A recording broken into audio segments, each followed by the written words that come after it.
Mateus 25, verso de número 6. Mateus 25, verso de número 6. Enquanto você procura, irmãos, eu expresso ao Deus da minha vida a alegria de poder estar aqui nessa noite. Aleluia. Para adorar, grandizer e exaltar o nome daquele que é grande e que é poderoso e que é merecedor da nossa adoração. Deus abençoe o pastor Anderson, sempre lembrando da gente, um amigo, né? Pastor também local aqui, Deus abençoe.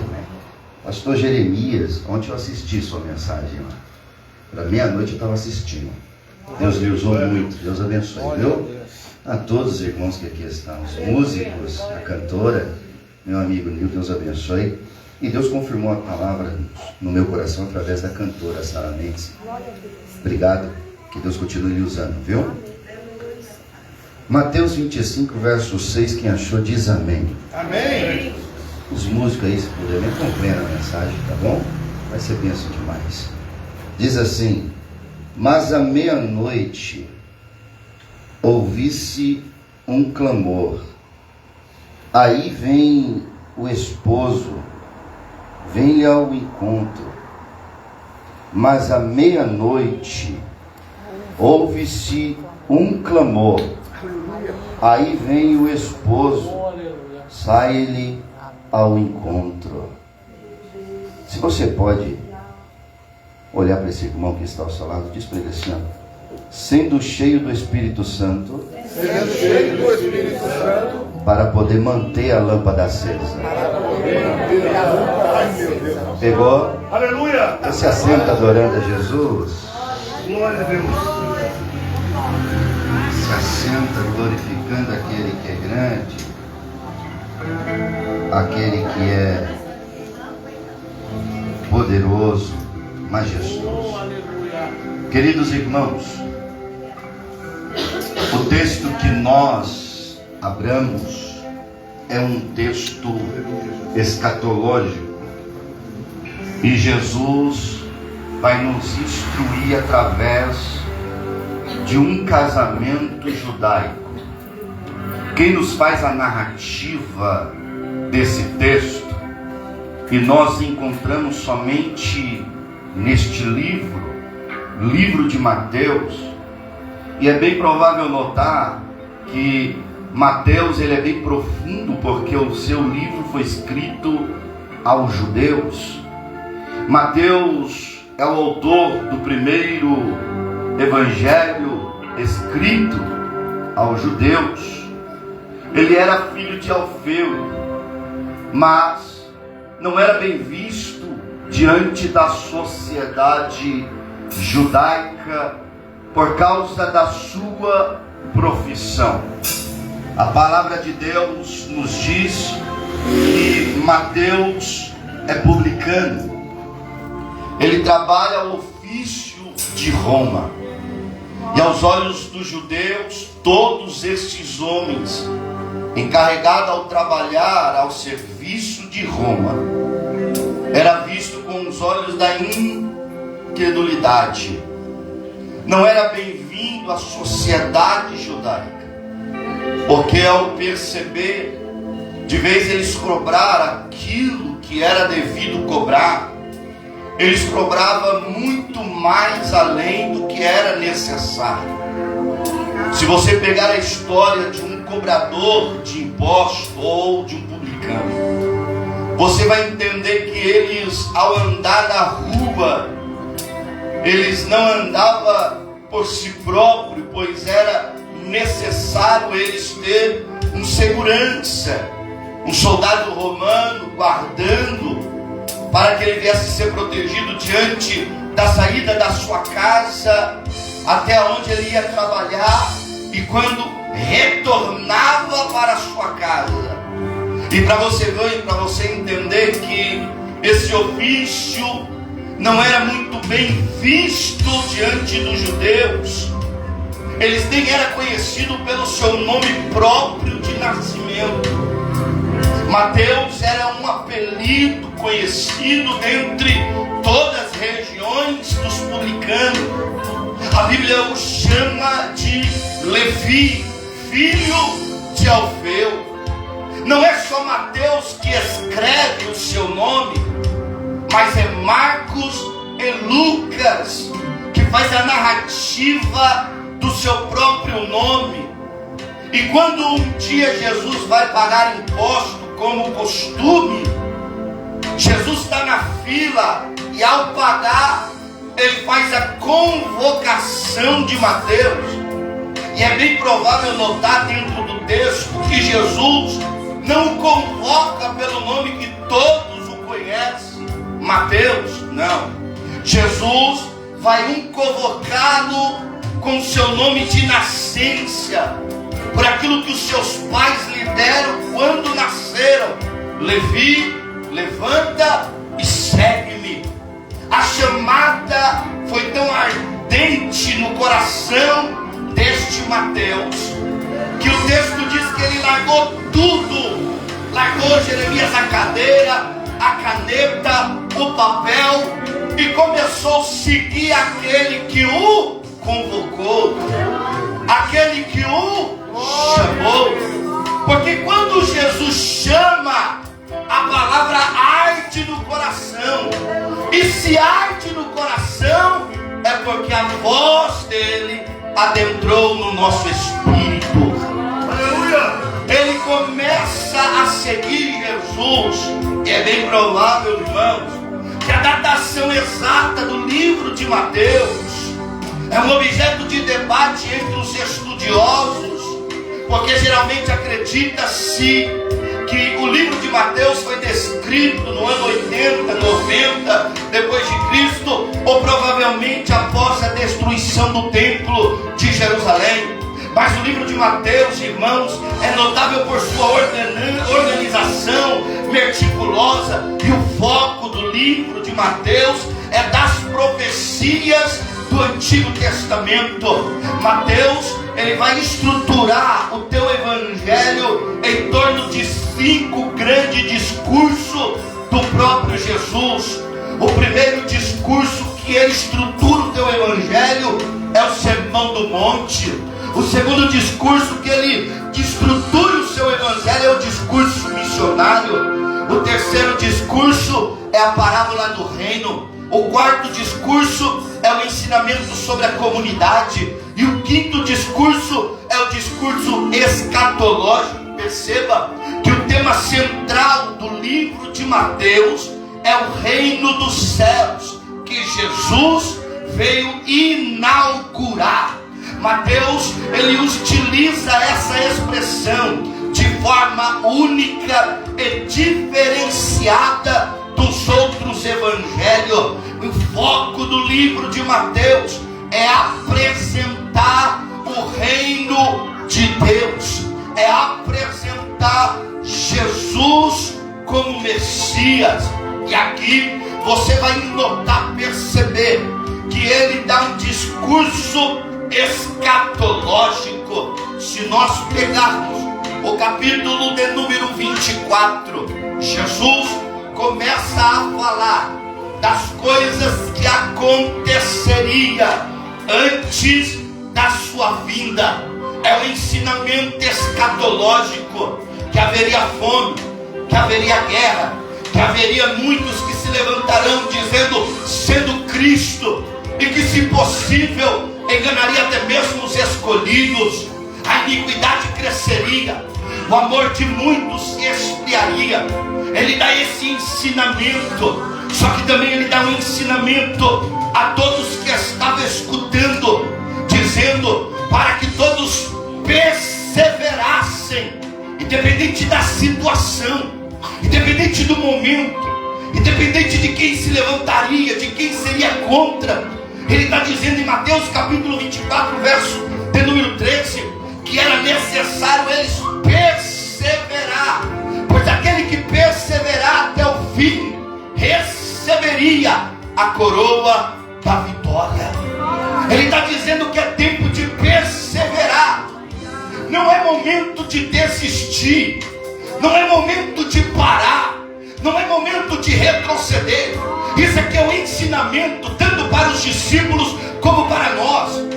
dando a instrução, ensinamento das coisas que aconteceriam. Ele está dizendo assim, ó: vão levantar pessoas contra você por causa do meu nome.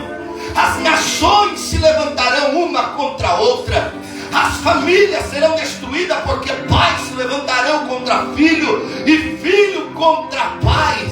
Aí ele está dizendo assim: mas persevera, porque como no dia de Noé, todos estavam bebendo, todos estavam comendo, todos estavam dando em casamento, e de repente veio o dilúvio, assim será a vinda do Filho do Homem. É um ensinamento que nos dá a certeza de que Ele ainda virá. Esse é um ensino escatológico de Mateus e das palavras de Jesus. Agora, quando você percebe, ele continua esse ensinamento. O cenário histórico é a última semana que Jesus está em Jerusalém, e ele entrou na cidade de uma maneira triunfal e está prestes a ser entregue e crucificado. Mas mesmo assim, ele reserva um tempo para ensinar os seus discípulos sobre o futuro, sobre a necessidade, sobre a vigilância, sobre o preparo, sobre a fidelidade, enquanto aguarda o retorno. Aí ele começa a expressar no capítulo de número 25, o capítulo de número 25, do mesmo livro que nós estamos passeando, e é somente Mateus que descreve esse capítulo, capítulo de número 25. Você pode folhear o livro de Marcos, os 16 capítulos, não achará esse texto que nós estamos passeando. Você pode folhear o livro de Lucas, você também não achará esse texto que nós estamos folheando. Aí ele começa: então o reino do céu é semelhante às 10 virgens que, tomando as suas lâmpadas, saíram ao encontro do noivo. Em 5 delas eram prudentes, mas 5 eram loucas. A parábola das 10 virgens está posicionada no Evangelho de Mateus, e imediatamente após o sermão escatológico de Jesus, a Bíblia diz no capítulo 25 que tal separação, mais detalhe, está em 3 parábolas. Perceba-se, ele começa com a parábola das 10 virgens, ele fala da parábola dos talentos, e ele fala sobre o juízo final. Você vai perceber que Jesus utiliza a descrição típica de um casamento judaico da época. Nessa parábola era o costume que o noivo fosse acompanhado de seus amigos, tarde da noite, à casa da noiva. Lá o noivo espera, a noiva está ansiosa para encontrá-lo, e as suas damas de honra também esperam com a noiva. Ela sai com as suas lamparinas esperando o noivo. Era o costume. Você vê a diferença do casamento brasileiro para o casamento judaico. O casamento brasileiro é o noivo que espera a noiva no altar. Só que no casamento judaico é o noivo que vai ao encontro da noiva. E essas virgens, elas estão como damas de honra da noiva. Elas estão cuidando da noiva, elas estão preparando a noiva. E para encontrar com o noivo é necessário elas estar com as lamparinas preparadas. Por quê? Primeiro, porque elas vão guiar o noivo até a casa da noiva com as suas lamparinas acesas, demonstrando aonde é o caminho. E segundo, elas vão ser reconhecidas pelo noivo através das suas lamparinas. Se a lamparina estiver apagada, o noivo não reconhecerá. O noivo passará adiante, porque não estará vendo. Quando falamos dessas 10 virgens, nós falamos de pessoas separadas. Separadas é pessoas que não têm manchas, não têm pecado. É assim que Jesus vai comparar o reino dos céus. As pessoas separadas, separadas do pecado, separada da imundícia, separada da mentira, é separada. Estas pessoas que serão separadas estão esperando o noivo. Ela não se corrompe, ela não está nem aí pela situação caótica da nação. Ela está esperando o noivo com a lamparina acesa. Elas estão esperando, porque a Bíblia cita: sigo prudente e sigo louca. Sigo prudente porque elas estão esperando o noivo na expectativa que, se ele demorar, eu estou preparado a esperar a qualquer momento. As 5 loucas são aquelas que não estão preparadas em nenhum momento. Naquele momento elas estão com a lamparina acesa, mas não tem reserva. Por que não tem reserva? Porque não busca,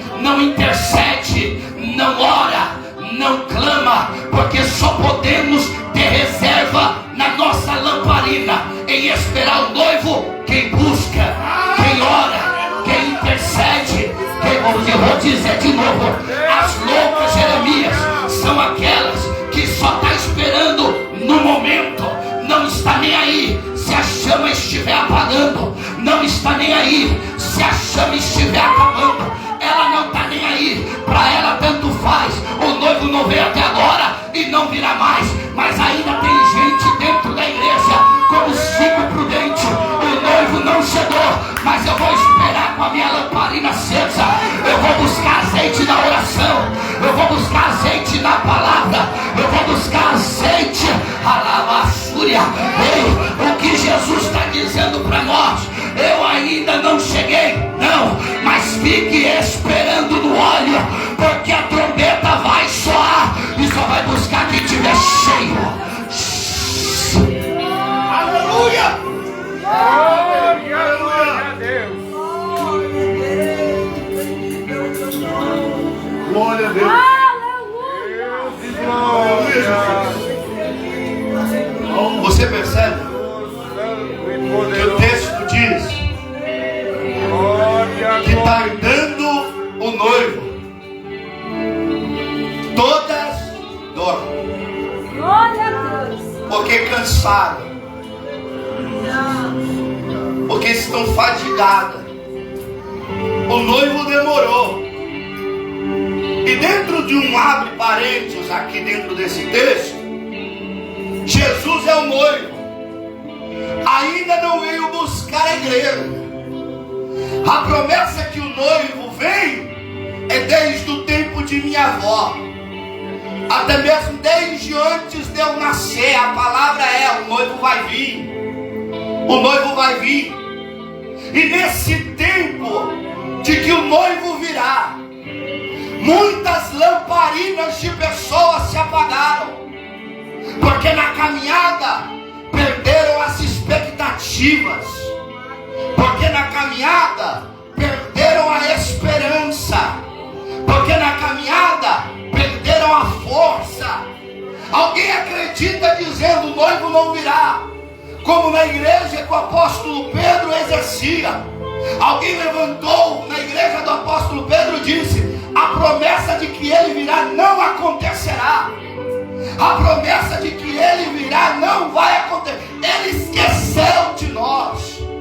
É necessário eu desistir agora, porque de eu ficar aqui nesses 4 cantos esperando alguém que fala há muitos anos atrás que vai voltar e não vai, e eu continuo passando o maior perrengue, eu continuo passando a maior luta. E meio dessa caminhada, as lamparinas de muitos vão se apagando, porque não tem mais força de orar. Ninguém ora mais como orava antigamente. Ninguém lê mais Bíblia como lia antigamente. Ninguém busca mais quando buscava antigamente. Ninguém tem mais sede. Por quê? Porque as expectativas acabaram do noivo vir. Mas deixa eu te dizer algo profético. O noivo não chegou, mas o vaso de azeite está virado para baixo. E ele vai querer ser derramado na vida de quem diz: derrama em mim, Jesus. Deixa eu te dizer algo. Talvez você entrou aqui numa expectativa fininha, cabisbaixa. Talvez você entrou aqui sem esperança. Talvez você entrou aqui cansado. Talvez você entrou aqui triste. Mas deixa eu te dizer algo profético. O noivo não chegou ainda, tudo bem, mas ele já abriu o céu para encontrar com você. Ele já abriu o céu para, eu vou dizer de novo, o noivo ainda não veio, mas tudo bem. Ele está abrindo o céu dentro desta casa para dizer: eu não cheguei ainda, mas ainda estou contigo. Eu não cheguei ainda, mas ainda estou com você. Foi ele que disse: eu vou subir, mas vou rogar ao Pai para que mande o Consolador. Esse Consolador ficará com vocês 24 horas. Eu não te deixarei. Eu vou abrir o parede para você começar a dar glória. A palavra que o Espírito expressa na minha alma para expressar nesta noite é: eu não te deixei.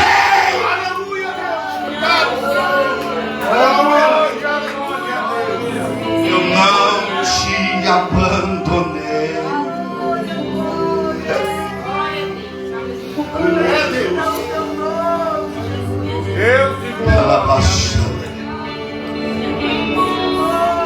Eu não te deixei. Eu não te abandonei. O noivo tardou, mas espera clamando. Eu vou abrir um parede para você entender. A promessa não aconteceu, mas espera clamando. O milagre não chegou, mas espera clamando. A minha casa está um caos, não tem problema. Espera Deus entrar com providência, mas espera clamando. Porque o céu ainda não está fechado. O céu está aberto para entrar em ação daqueles que o clamam. Lucas escreveu que Deus não faria justiça aos que clamam. Aleluia! Fala a Deus! Ele é mais calabaço. Ele é mais.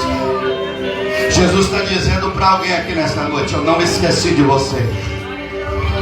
Eu não esqueci de você. Jesus está dizendo: enquanto você estiver na minha presença, ainda tem azeite. Eu não sei se você está entendendo, mas é uma palavra vindo do céu para o coração de alguém aqui nesta noite. Enquanto você estiver na minha presença, ainda tem azeite. Não tem azeite somente para você, mas tem azeite para a tua casa, para a tua família. Se eu fosse você, já estava dando glória de vez ficar olhando para mim. Eu estou dizendo uma palavra profética: enquanto Deus estiver no controle, tem azeite para você. Enquanto Deus estiver no controle, tem azeite para a tua casa. Eu vou abrir um parede e dizer: toda ferramenta preparada contra ti, sabe aquele laço que Satanás planejou, sabe aquele muralha que Satanás colocou, não prevalecerá. Porque Deus está dizendo: tem azeite, tem azeite, tem azeite, tem azeite, tem azeite.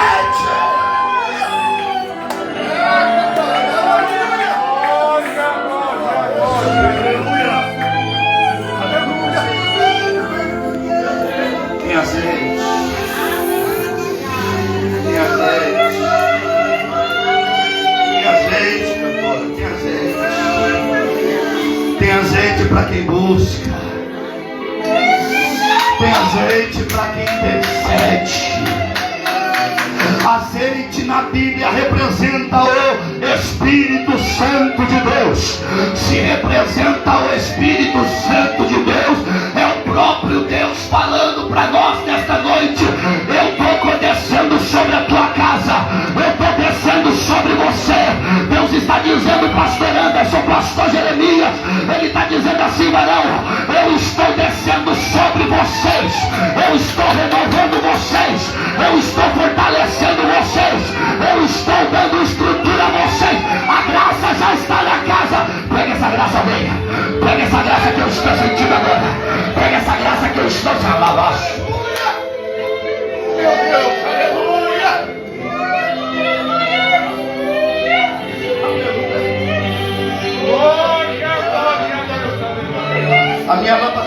apaga se eu estiver cheio. A minha lâmpada só não apaga se eu estiver cheio. Aleluia. Glória a Deus.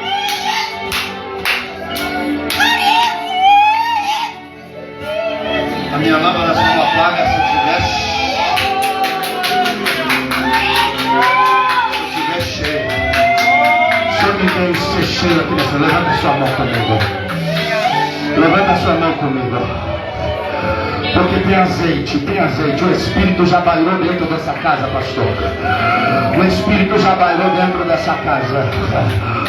Você pode gritar aí, vem a providência de Deus para minha casa. Está chegando o renovo de Deus. Meu Deus do céu.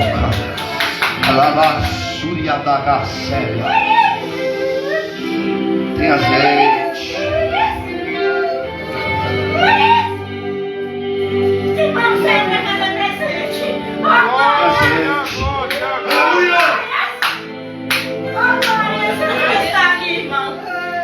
O próprio Jesus, ele disse, Mateus 5, verso 14: vós sois a luz,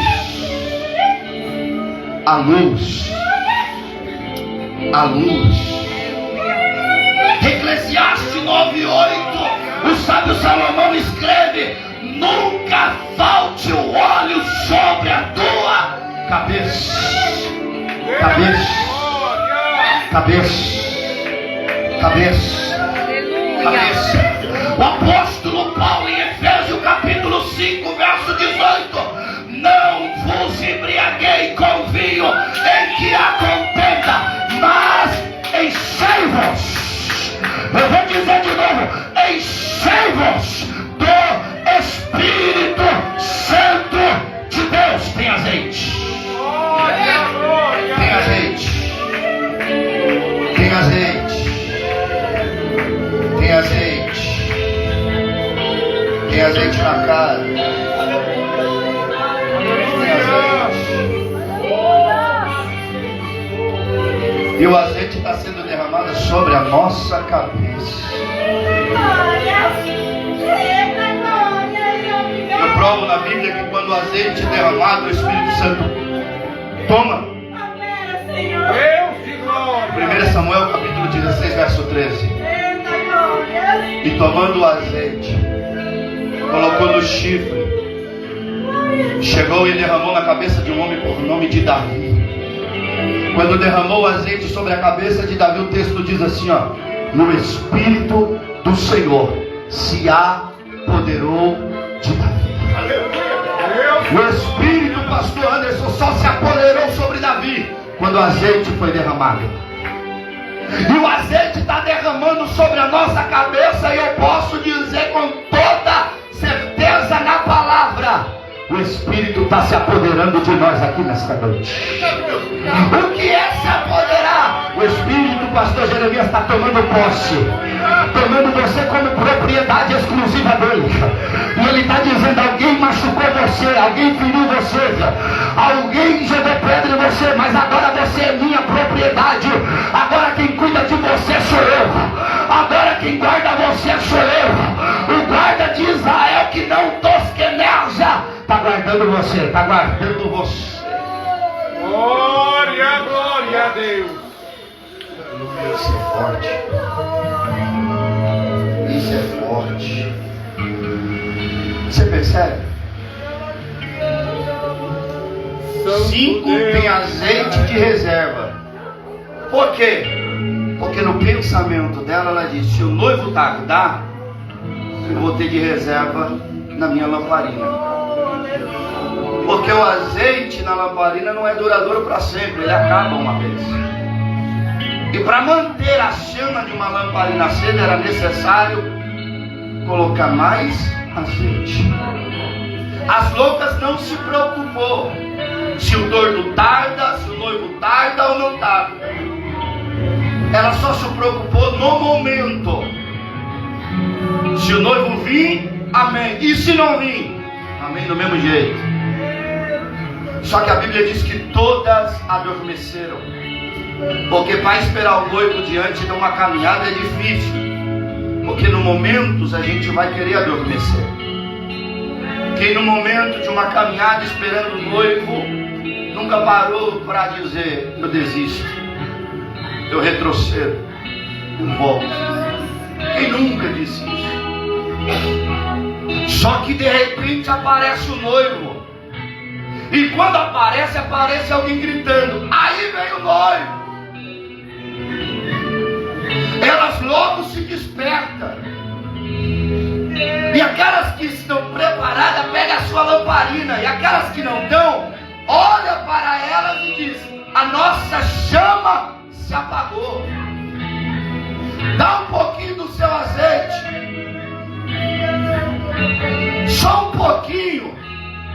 Aí elas estão espertas e dizem: se eu der para vocês, falta para mim. Vai buscar. Eu posso abrir um parede para dizer: ei, vai buscar. Vai buscar na oração. Glória, vai buscar na palavra.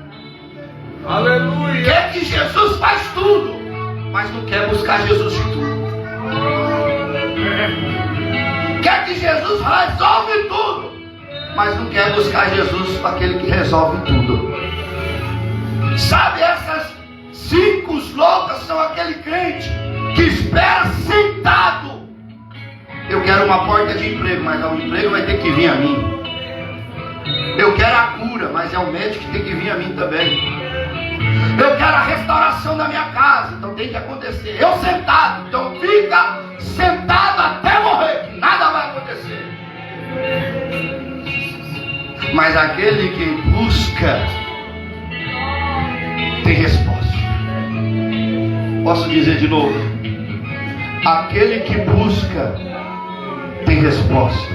Aleluia, Jesus. Aquele que busca tem providência. Glória a Deus. Aquele que busca tem solução para os teus problemas. Aleluia. Aquele que busca tem milagres. Aquele que busca tem cura. Aquele que busca tem porta aberta. Aquele que busca tem salvação dentro da casa. Aquele que busca não tropeça. Aquele que busca só anda de cabeça erguida, porque ele sabe que quem está no controle é o maior dos maiores, é o poderoso. Elas foi buscar azeite, e nessa busca o noivo chegou. Você acha que é interessante isso aqui? Que eu paro? Porque é o seguinte: como o noivo reconheceu a 5 prudentes? Por causa das lamparinas acesas. Por causa da lamparina acesa, reconheceu que elas eram a dama de honra da noiva. Agora, quando as outras estão com a lamparina apagada, ela bate na porta do noivo. E o noivo fala o quê?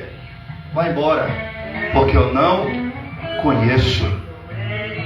Porque vocês estavam com a luz apagada. O noivo só reconhecerá quem estiver com a lamparina acesa. Glória a Deus. Ele dá um horário aqui, à meia-noite. Só que Jesus diz: vigiai, pois não sabeis o dia e nem a hora que o Filho do Homem há de vir. Enquanto nós não sabemos a hora e o dia, vamos nos encher mais e mais. Deus, Senhor. Posso ficar de pé, pastor? Fique de pé comigo, a igreja.